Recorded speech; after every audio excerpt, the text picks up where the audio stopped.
value chains. My name is Deepa Mirchandani, and I'll be moderating what we hope will be a really interesting hour. I'm going to start with a little bit of housekeeping first. You would have seen that you've all been automatically set to mute. This is to ensure that we get the best sound quality that we can, but it is by no means an indicator that we'd like you to stay silent. We hope that you will participate by taking the opportunity to ask our panelists lots of questions.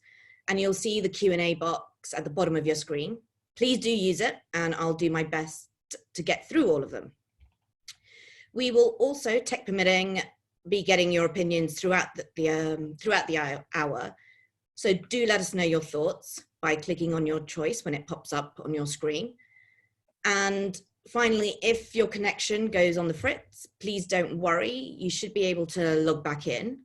But if there are any issues, there will be a recording of this session, which will be shared across all the different social media platforms in the coming days. As I mentioned, this session is brought to you by Catalyst 2030. For those that are not familiar with it, this is a collaborative, practitioner-driven movement that is all about showcasing and scaling innovative solutions that drive systemic changes and accelerate us towards achieving the Sustainable Development Goals. Pretty simple, really. More information is available on the website, catalyst2030.net, and there are signposts for how you can get involved, so please do check it out. If you'd like to tweet during the session, please do. We'd actively encourage you to do that. We're using the hashtags Catalyst2030, Skoll goes virtual, the SDGs, and my personal favorite, collective strength. So without further ado, I've got the enviable task of introducing you to our incredible panel. So guys, please do wave as I intro you so that people can see you.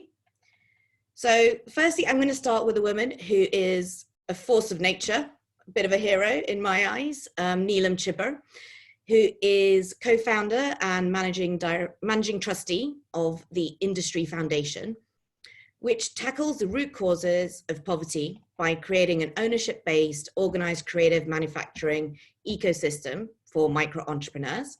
Neelam's joining us from India. We've got Vaishali Misra, business leader for social entrepreneurship initiative at Range and Supply at Inter IKEA Group.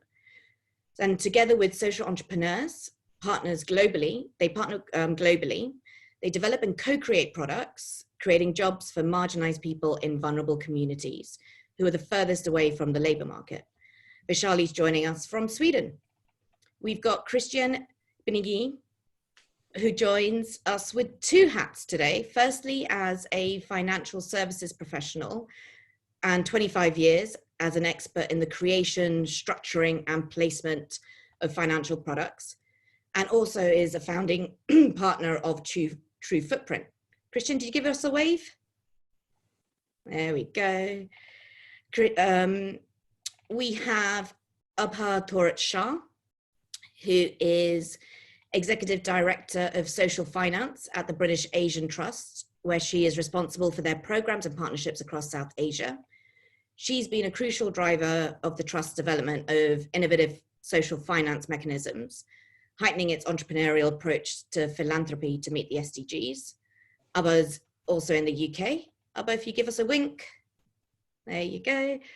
And we have Fredrik Galtung, who is the founder and CEO of True Footprint, which provides organizations the mechanisms to create truly transformative value chains by showing how a worker, community, and data-driven solutions sets the foundations for building capabilities and decoupling the risk to supply and value chains.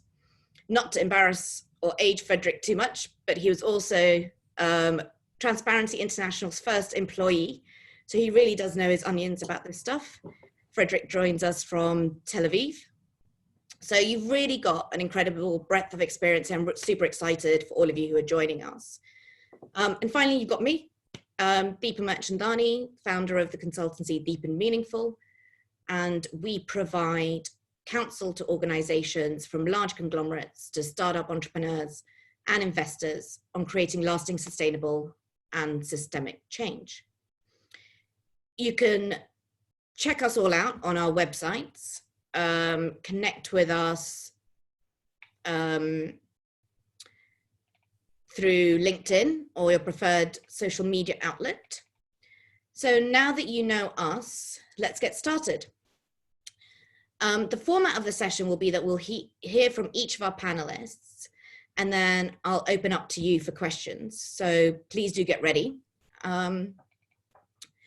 But before that, to set the stage and, excuse me, appease the consultant in me, it's occupational hazard, I wanted to clarify what we mean by the terms innovative finance and inclusive business, both of which get used a lot and in a variety of different ways. For the purposes of this conversation and the innovation fund that we're going to be presenting, we're using the convergence definition of blended finance and the use of catalytic capital from public or philanthropic sources to increase private sector investment in sustainable development. Inclusive businesses are those that enable market creation across their value chains that not only sustain livelihoods, but also ensure resilience in their supply chains. As we've seen in the last few months, as the COVID-19 pandemic has spread across the world, the interconnected and interdependent nature of our supply chains have demonstrated real vulnerabilities. So I want to start with Neelam. Given the global situation we find ourselves in, can you talk about why the focus needs to shift onto the types of businesses that receive access to finance and how those in your ecosystem are coping right now because of the measures that you've got in place?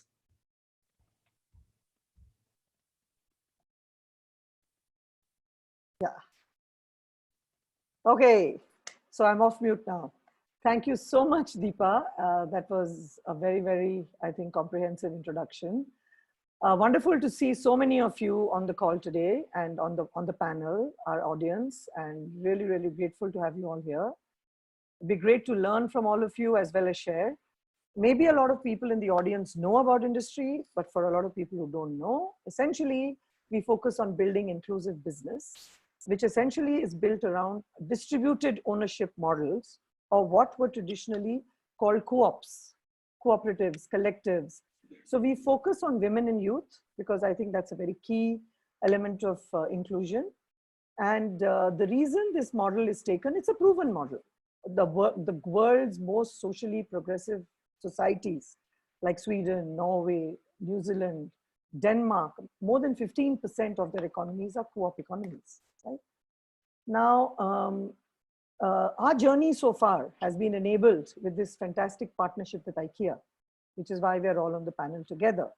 Because it's really critical that when we talk about building inclusive societies in manufacturing, the importance of a global supply chain partnership has been key to the growth. So we really owe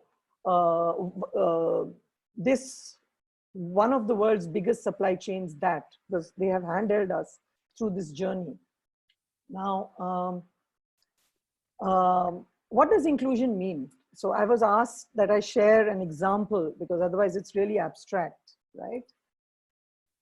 So you've got COVIDs. You've all been hearing stories of these millions of migrants on the move. So we've got 93% of Indian economy, 93% of India's workforce in the informal economy, right? So the day the lockdown was announced, the entire informal SME sector just shut down, right? So there was no cushion of any kind for all these people. So historically, I come from a background of design. I'm a designer, and I started working with rural artisans in Bastar 30 years ago. And this is the first thing I learned, and this is something which has accompanied me for my 30 years, is that we need to move our rural artisans, our rural farmers, and the most vulnerable small and marginalized communities into the formal sector in some way. What does formal mean? Formal simply means you have access to above minimum wage, you have social security, you have health insurance, you have the right to work 25 days a month and things like that. So to us, the co-op was the solution, right?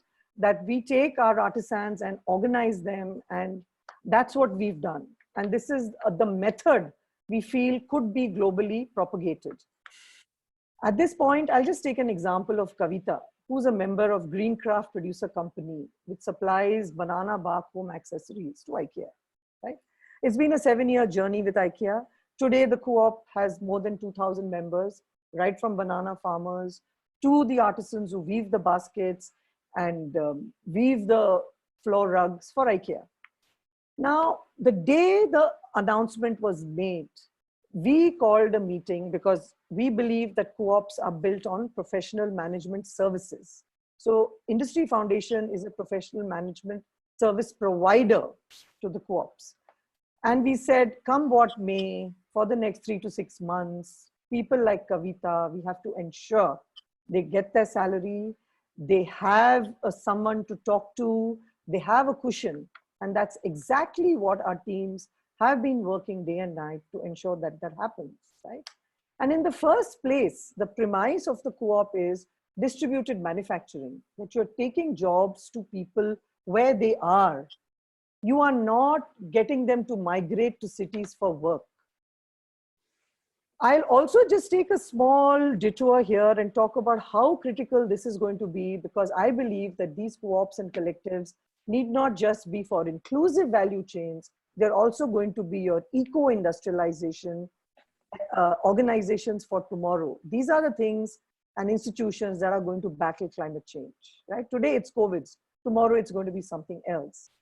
Now, where does innovative finance fit into all of this? Why is this session pegged around innovative finance? It's simple. We've got successful models. These models can be scaled. You've got models like Amul, which were co-ops, which are at billions of dollars of revenue with 3 million farmer members. And we are not hearing how those people are shattered in this migration, right? They're all well settled in their villages, and milk is still moving out, value chain is still functioning. So we've got to build solutions which are first mile oriented, and that is the solutions exist. We need the innovative finance to make that happen. And here I again want to call out that by innovative finance is really simple. Why are we different from any of the other SMEs who've had to shut down or just are unable to provide the support? It's because of the kind of capital they have access to, right? Our co-ops have access to blended finance, right? And those SMEs actually have access to very mainstream, normal capital, right? So I think the day has come where philanthropists and mainstream financial institutions really need to start looking at more blended finance instruments, more innovative finance instruments to create a better tomorrow for the people who we are here to talk about, the first mile.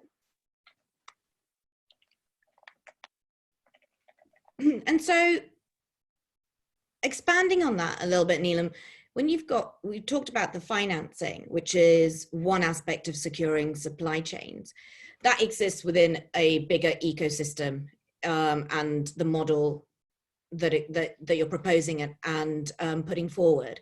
What are the other elements that are particularly needed for this type of business? Essentially, industry has worked on something called a 6C framework, right? So these are 6 key ingredients, which if you put together in a seamless fashion, you will see success, right? So the 6C framework, I'm not going to go into in detail, but essentially it's construct, which is aggregation of people. It's create, which is value addition and design. It's capacity, training, hard skills, business skills. It's channel, market access. It's capital, working capital, investment capital, blended capital. And of course, the last thing is connect, which is a digital framework we are working on, which will allow this to scale. And I'm very happy to say that that has really moved forward well. The platform for inclusive entrepreneurship, which is a societal platform, which we are working on with Vritti, which is for smallholder farmers. Industry works for the artisanal businesses, the SMEs who supply to fashion, lifestyle value chains globally. These are not small niche organizations. We supply to almost, the creative economy is a massive economy, of which India today just has 2% global market share, but we have around 60 million rural artisans, and we have the largest number of smallholder farmers in the world. So all these solutions, we are in a position to put them onto the platform, and this can be a global platform which countries like Latin America, Africa can all access. That's such a comprehensive introduction to where we're at. And given you're talking about the fact that you're talking about large-scale retailers and large-scale organizations where this is possible and they're making this part of their supply chains, we're going to turn to the audience and basically look at, given what you've heard so far, as a consumer, what's the premium that you are willing to pay for those products that can demonstrate that they're part of inclusive value chains? Neelam, do you want to talk a little bit about where this premium percentage idea comes in? You need to unmute yourself. Yeah. So essentially, on this journey, post IKEA, and IKEA has been helpful. We've had workshops with a lot of other fashion brands. British Asian Trust, Abha's team has also been very supportive on that. And almost every year we do a workshop with a lot of brands, whether it's Primark, whether it's H&M, whether it's, other smaller brands, CNA. We see that generally the understanding seems to be that the customer is not willing to pay more than a 10% premium, right? Mm-hmm. I do believe that is changing dramatically. I actually written a small quotation, which I was supposed to start with, which I will just talk about now. The nature, this is a quotation from Yuval Noah Harari in his latest article in the Financial Times. The nature of emergencies is that they fast forward historical processes.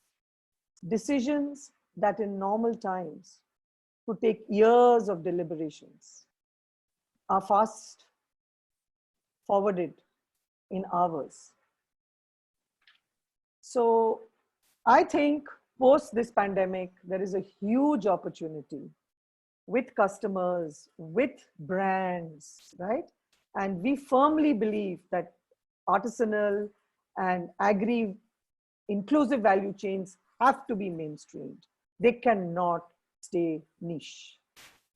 They have to be sort of embraced by the world's largest value chains. And it's our responsibility to show the ability to scale. And that's super critical. And that leads us really nicely to Vaishali, who joins from IKEA. Vaishali, does this poll result, we've had, you should be able to see the results. Majority of people have said 10 to 20%. As a major global retailer, what systems and safeguards does IKEA use to ensure supplier resilience? And what role has premiums paid in determining those costs? It'd be great to get your take. Thank you, Catalyst 2030, for inviting IKEA and to give space along with our partner industry over here. I mean, Neelam very articulately explained what she is doing and our partnership, it has been a collaboration. So, I mean, we won't be here talking together if it wasn't a partnership, I mean, and which means that both need to invest in. Having said that, from a resilience perspective, I think briefly Neelam touched on it. We have integrated these partnerships in our core supply chain. So it's not a CSR initiative, it's not philanthropy. It's in the mainstream business we have integrated because we believe that by giving access to these partners in terms of our supply chain knowledge, know-how, our democratic design principles, which are 5 principles primarily, which also in some way also answers to the poll you had in, which is the 5 principles for us is very important for being a sustainable commercial product. And sustainability is a big part of it, where form, sustainability, quality, price, and availability, all elements of that project has to be met. So without that, with any one of the component not being there, you can't have a sustainable business. So having said that, I mean, integrating them in our core value chain with access to systems, designing on the flow together with the partners, I mean, and giving access and collaborating them with our big IKEA suppliers for core raw material. We focus then on these partners with the key value addition, what they bring in.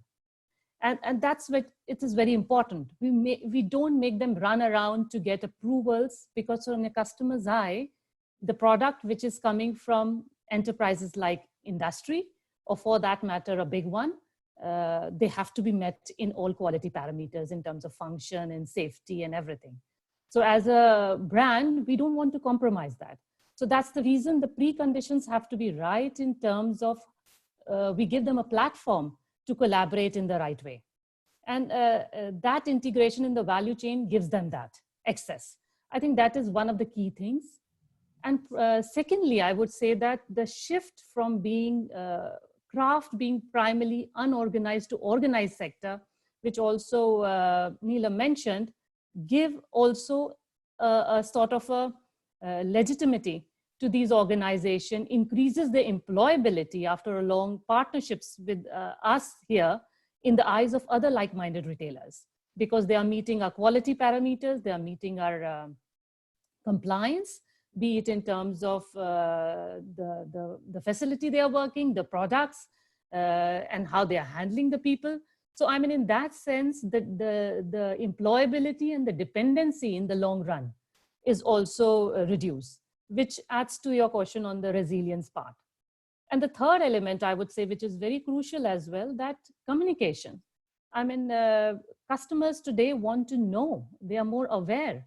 So I mean, as a brand, it's a responsibility for us to share the people and the story behind that product in a good way, so that you encourage, enrich different cultural heritage, craft, and craft which blends very well with a brand like Scandinavian brand even, I mean, which is very minimalistic and straight line. I mean, how do we sort of bring craft in that which goes in the home furnishing in our meeting our principles is I would say, a collaboration jointly done by our designers and by the team down there at industry on the shop floor.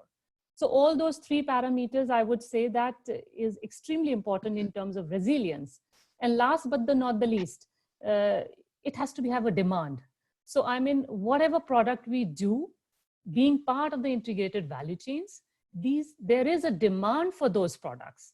So you are not creating products which the customers are not asking for, which doesn't fit into a home furnishing, because then again, it is not a sustainable business.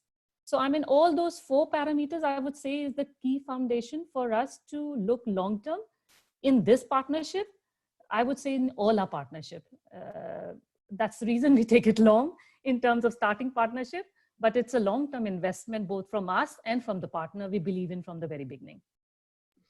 And we've had an interesting question come through, which wasn't the plan, but I'm going to do it because it links nicely into the poll and to what you were saying, and to what Neelam was saying about this premium element. And Rajendra Jol is asked, why do we think we have to pay a premium? Why can't it be more cost efficient?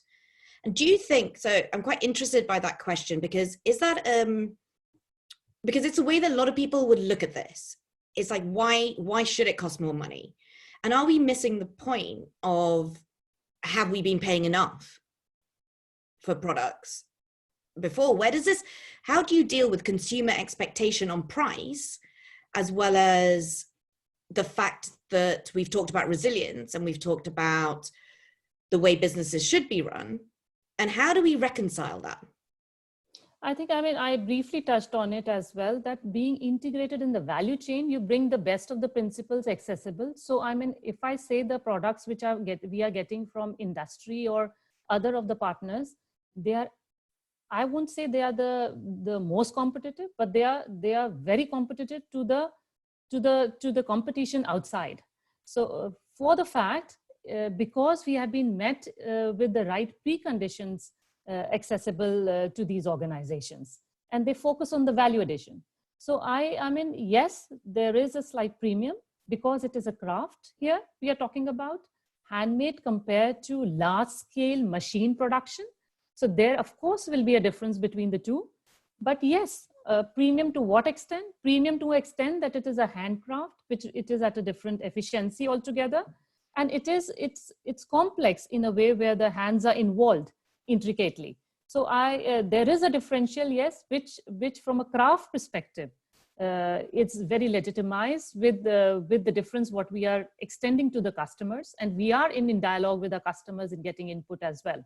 So I would say that we are able to do it beautifully.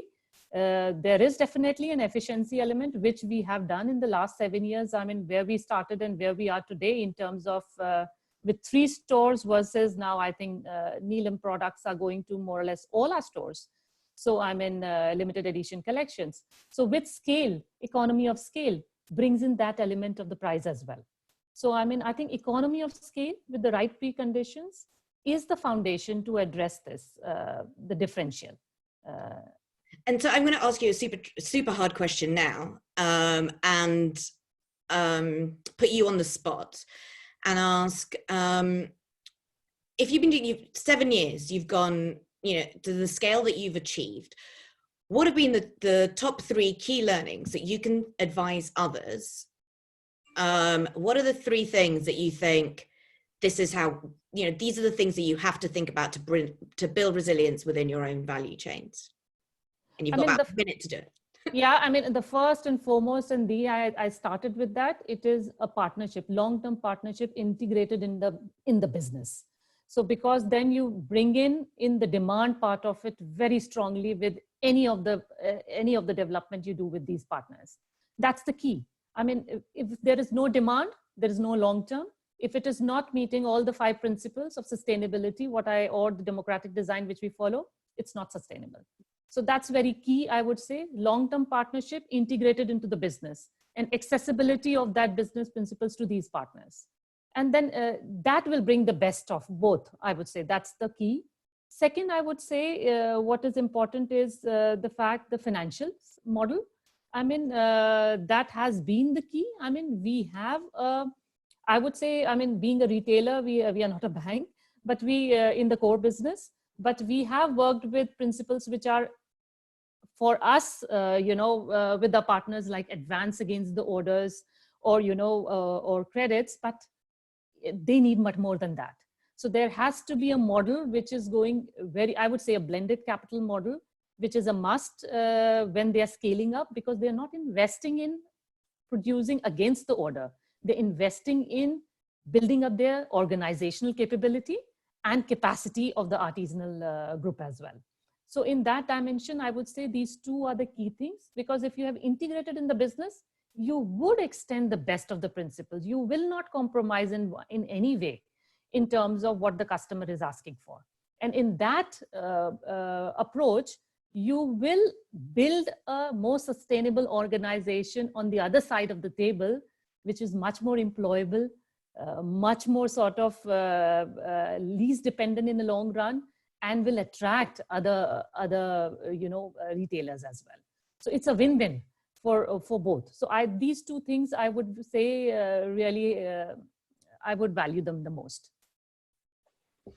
That's great.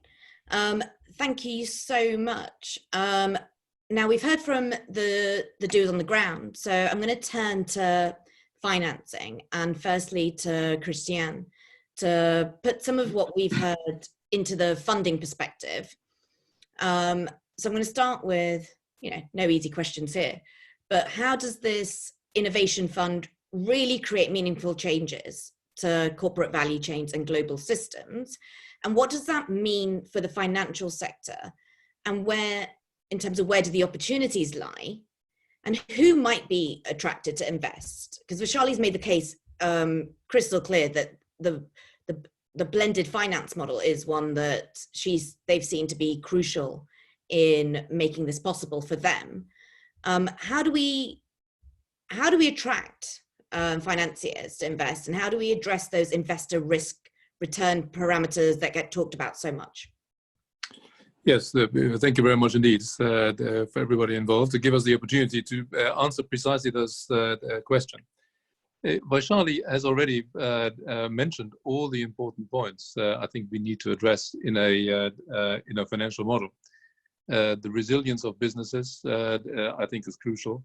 A point which I don't think has ever been investable, but has now become investable and seems to be in demand by the corporate sector, is the way in which people on the ground are being enabled to build their own resilient businesses and be recognized for this.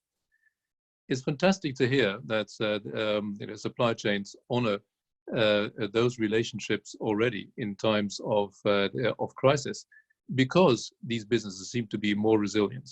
If we can find a way to connect the resilience of businesses, the way people on the ground are building resilient businesses for themselves to help themselves first and foremost, and relate this to SDGs, make this impactful, and create even more resilience, then we would have a phenomenally interesting solution for financiers to become invested with. There are a number of other problems I think we need to address. I think, if anything, the recent crises have clearly pointed out that we are all interconnected.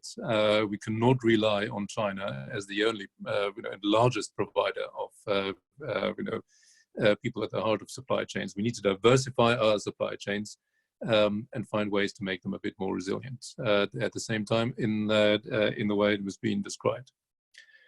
So, in our minds, in the minds of True Footprint, all of this lies in the point Vaishali was making earlier. How do we enable people on the ground to solve for really impactful issues, which help them elevate their own livelihoods, which elevates their community, their families, and everybody around. If there was a possibility, and Fredrik will later on talk about the data element of all of this, to make this measurable, to relate this not only to the SDGs, but probably to what it is retailers and supply chain management requires, we have a new way of blended finance solutions.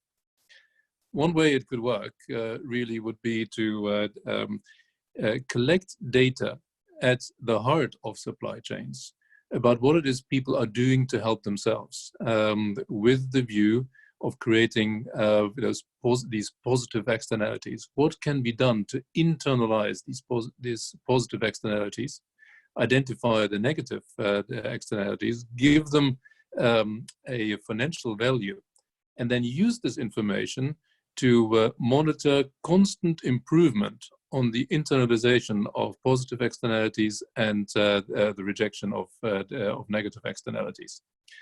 If this was measurable, we can create a product which, for example,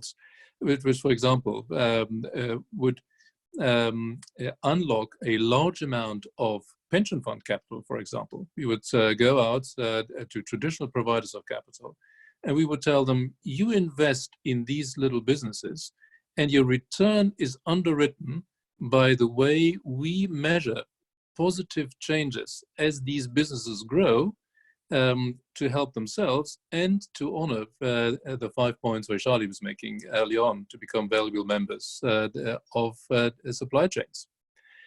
If that was there to measure, we would find interested capital, which maybe previously was grant giving, and now finds the constant measurement of positive improvements something they want to honor in the way of let's give it an example. If there was $100 million invested from a European pension fund, they were looking for a 4% return for a 15-year or 20-year investment.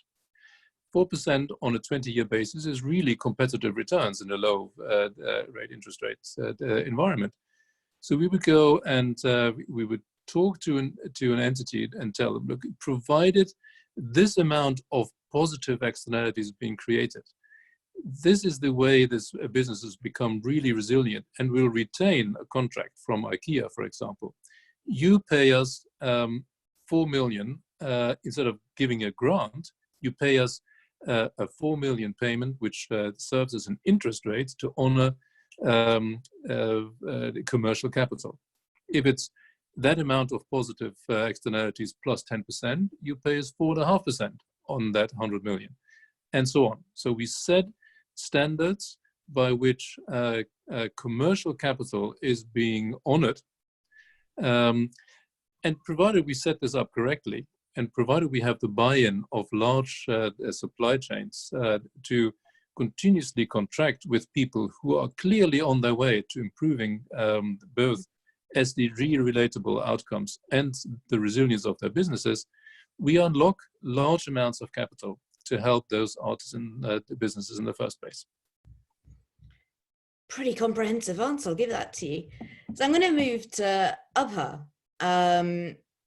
Over to you. You, having worked to develop innovative finance models for a number of years and really seen the efforts being made from across the investor, the funder, the enterprise communities, what is really needed in terms of the mechanisms, the process, and the intention to make the changes that we say we want, but as yet have been a bit elusive? You know, do you think Christian's right? Thank you for having me on this panel, Neelam and Catalyst first. And I'll first put something out. Is that it's not a conversation whether it's grant or impact investment. It is grant and impact investment is the conversation we're first having. And that's where blended finance comes in. Grant remains king in enabling that communities survive, thrive, and have the capacities to do what Vaishali and others want. And how we use that grant efficiently to enable that outcome is the conversation that is where we start with. So the first thing is, I think when I talk to nonprofits or to social enterprises is, I really do ask them why they need to be developing these blended finance solutions. And some of the answers lie within what Neelam is trying to do, but the technical knowledge with nonprofits, I think, is actually missing. And one thing for Grant to do, and we continue to push for that agenda, is to make sure nonprofits are equipped properly to do this work. That's one thing. So before Christian can design financial models, if the person on the other side, the customer who is a Neelam or other organizations like that, don't have the ability to understand which tool works best for them to what outcome they seek to serve. Is it about more funding? Is it about better outcomes? Or is it about scale and replicability? The solution could be completely different, and the blended finance answer could be completely different. And there are very simple ways to model to make sure which tool you use for what solution, depending on what kind of a setup you are, a for-profit or non-profit. So firstly, this blended finance is not one solution. There are several.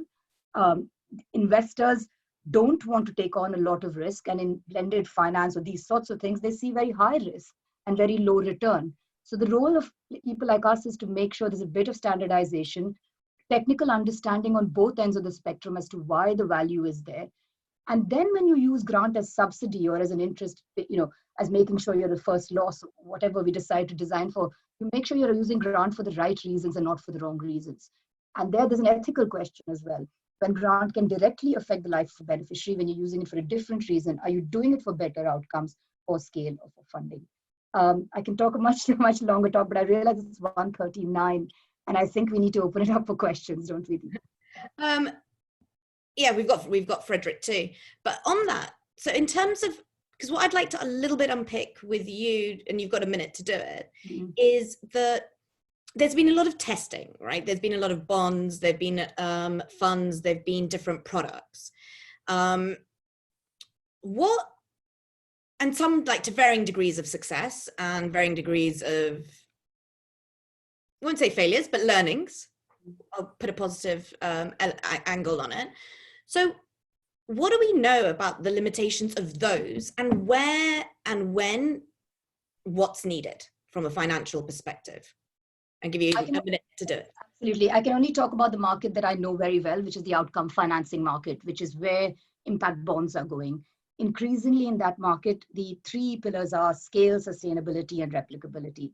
So instead of doing individual impact bonds today, we are setting up outcomes funds, which are larger, multiple providers on being measured on the same outcome, enabling several providers to work with us to deliver same outcome. In the case of education, increased learning levels. In the case of decent work, increased employability or income, depending on what we're doing. So those are the pillars on which the impact bond market is moving along. And I think that sort of speaks to the entire continuum of blended finance. There's also much better understanding where blended finance now really works. And that understanding needs to be shared with everyone, which is that it works best when there's a revenue generating model. Otherwise, we need to really understand what subsidy is doing over there and how you're putting a commercial value on an outcome that may not have a revenue to it.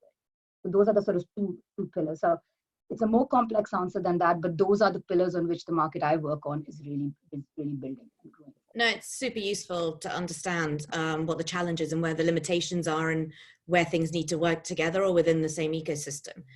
I'm going to move on to Fredrik. And with you, I want to get a bit candid. Multiple data collection, measurement tools exist. I've used and worked with lots of them over the years. But inconsistency and inefficiencies prevail across sectors, across markets. What's going wrong? And how does this innovation fund and this model redress the gap? Well, thank you so much, Deepa, and it's been an amazing set of interventions so far. So one of the questions posed in the chat, right, relates to costs having been externalized from Anthony Allen, and says that to change this, we need transparency and trust. And so let me start with that. We have neither transparency nor trust in the data collection methods that are commonly used. And so if we just start with framing a very simple point, is that 70 to 90% of negative externalities, both social, human, and environmental, are created at the base of the supply chain, where Neelam and her cooperatives work. Even further in terms of the agricultural products needed for some of that. So that's where the biggest effects are. It stands to reason, therefore, that if we want to make the world more sustainable, that's where we have the biggest opportunity. But it's also the most difficult. Now, the proposition is simply the following, is that the data is key. We can have standards, and that's good, but if we really don't know what's happening on the ground, it's not the same to have a standard and a policy and to have data. Until now, the data collection methods have been top-down. And what we're proposing at True Footprint is that the data collection has to be driven bottom-up. In fact, it's the producers at the base of the supply chain who have to be the owners of those positive outcomes. They have to be the drivers of that positive change, but that means that they also generate the outcome data. Now, how can you trust it? If someone says, I employ no children here, I'm perfect, I don't use any banned pesticides, that's obviously not a believable point. But let me put the countervailing argument first just for a moment. Is the fair trade sector has been around for over 30 years. It's a multi-billion-dollar business by now. The average income differential of fair trade farmers compared to non-fair trade farmers in the same sector is 11%. 11% when the base pay is extremely low. That's a lot of effort for an 11% differential. That's not a lot after 30 years. In the recent scandal, when there was pointed out that there was child labor in the coffee farms supplying both Nespresso and Starbucks in Central America, the CEO of Nespresso admitted that when the auditor comes to town, so totally top-down model, they give the farmers 1 to 2 days notice before they show up. Of course, there are no children on the farm when the auditor turns up. They know there are not supposed to be any children there. So what if we could change that model? What if we could do it based on trust, where people are generating their own data? And that once we start doing that, just like we do for financial data, right? When you want to invest in a business, they are producing their financial numbers, not an external auditor. The auditor checks it, but they produce it. Here we're talking about producing non-financial data in a way that's easily verifiable. And the methodology, which we don't have time to go into here, is predicated on that ability of the producers actually, both the workers and producers, being able to report and track in a verifiable form exactly what's going on the ground. And that produces the continuous data that Christian referred to, which makes it possible for us to maybe create new financial products around it and really capture the mitigation of negative externalities and the production of positive ones. Sorry, I just wanted to unmute myself. And that's super comprehensive. Given given timing, we've got a couple of questions I want to direct to you, Fredrik, first, because Fredrik's actually leading another Catalyst 2030 session straight after this. So he's going to have to leave a little bit early, but I will plug that session if you'd like to hear more from him. But Jacob Matthews has asked Fredrik, can true footprint measurement methods capture some of the real costs? And what will what are the recording mechanisms? And how will, you're talking about data responsiveness, but how will it do that in practice? What does that really mean for people on the ground? So the answer is absolutely yes. And it is, but it can only be done when the producers are the owners of the outcome. So 20 years ago, there were big scandals around child labor in cocoa production in West Africa. 20 years, and the company said, we're going to eliminate it. There's not going to be any child labor. There are about 2 million children still working in that supply chain. But you could say that's a humanitarian reason. Of course, it looks very bad. They don't want that. Let me tell you why they're self-interested about change. Is in East Africa, coffee farmers hit an average age of above 60. In Colombia, one of the most important coffee producing countries, they already passed 60 a while ago. That means that many coffee farmers are in their 80s. How are you going to reliably source coffee when you have so many old farmers? West African cocoa farmers are an average of almost 55. Half of the growing areas of Arabica coffee will no longer be productive within 15 years due to climate change. It'll be a luxury good. Yeah. So when you combine aging farmers and non-growing areas, the big companies desperately need this to change. They have tried top-down for decades.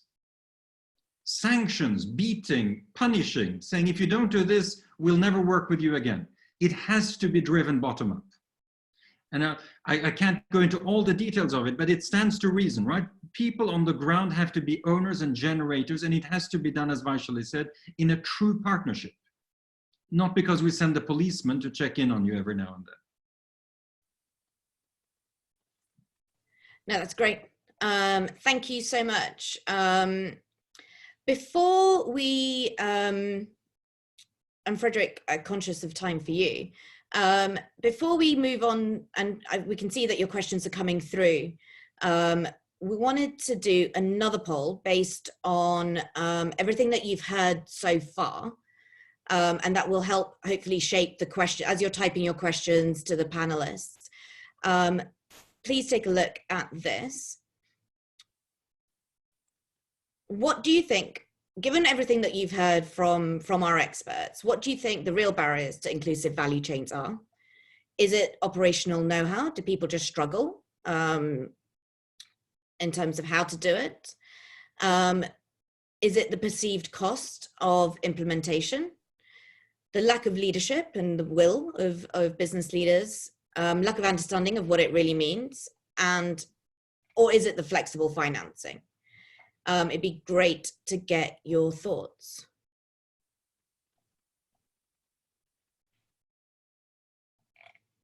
Ooh.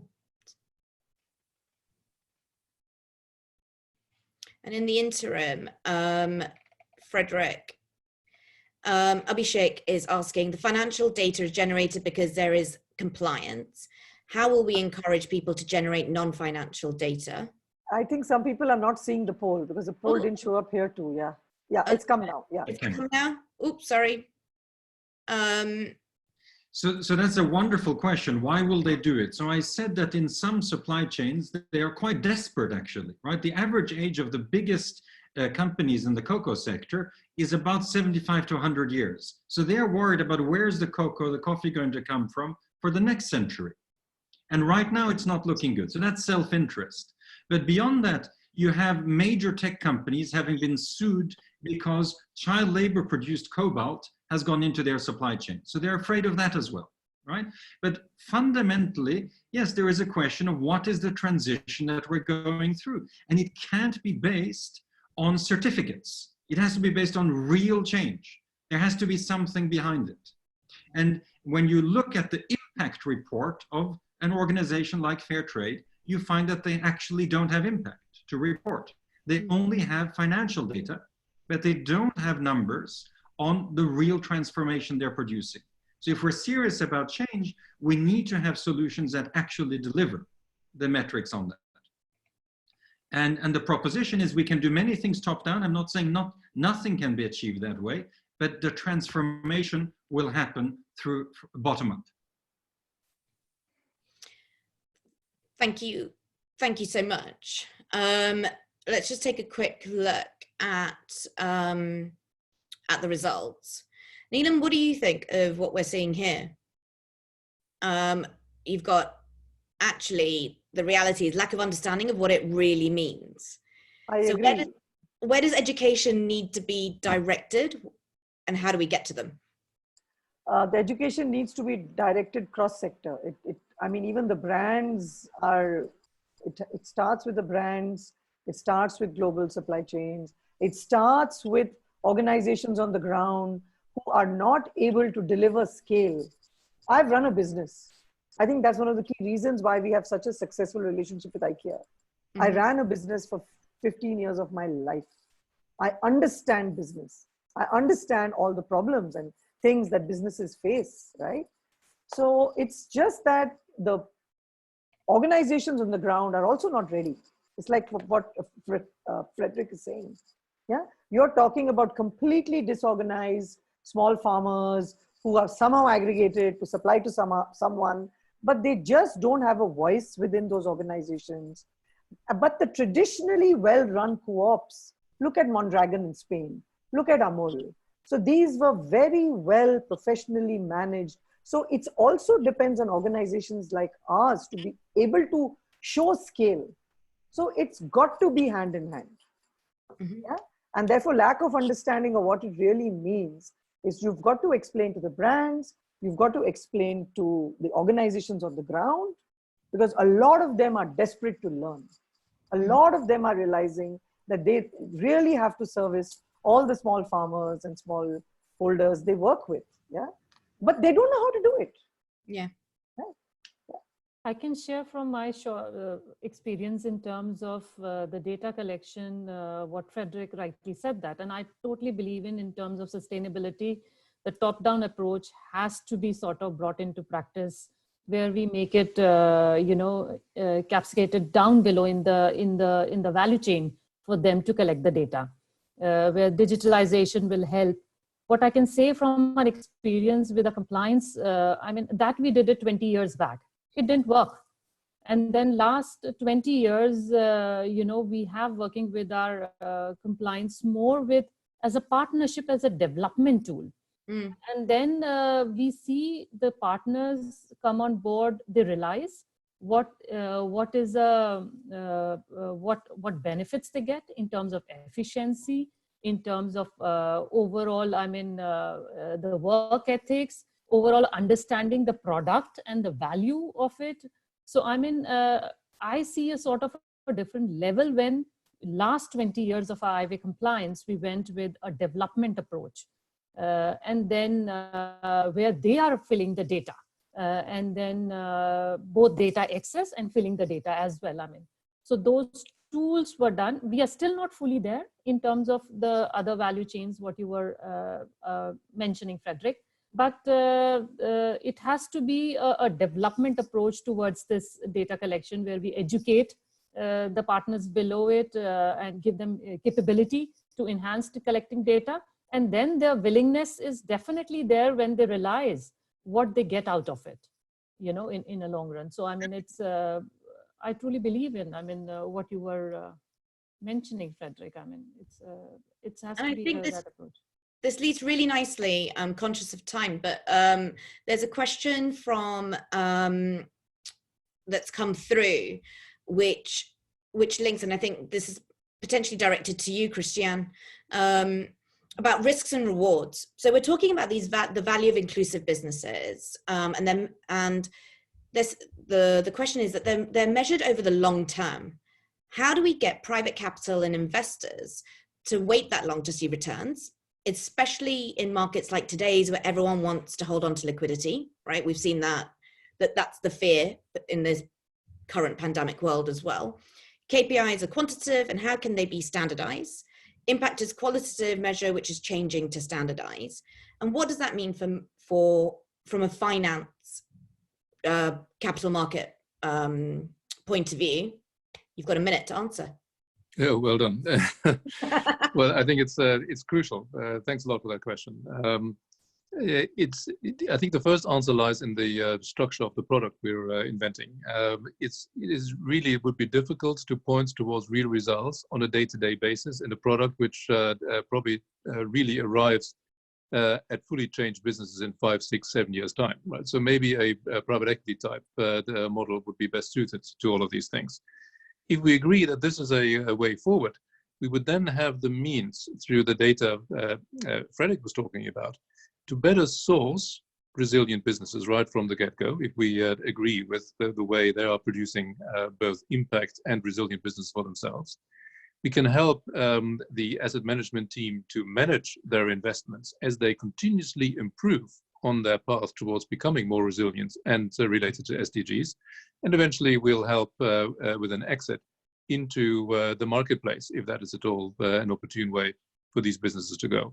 Crucially, however, because the information we receive from underlying businesses is constantly updated, there's certainly a reporting function on the back of that data, which appeases investors in a longer-term investment management product all the time. The fact that there are now data which points to the resilience of businesses and the impact they create on their path towards becoming better businesses is a novelty, I believe, in the data True Footprint produces. I hope that answers most of that is great. Thank you so much.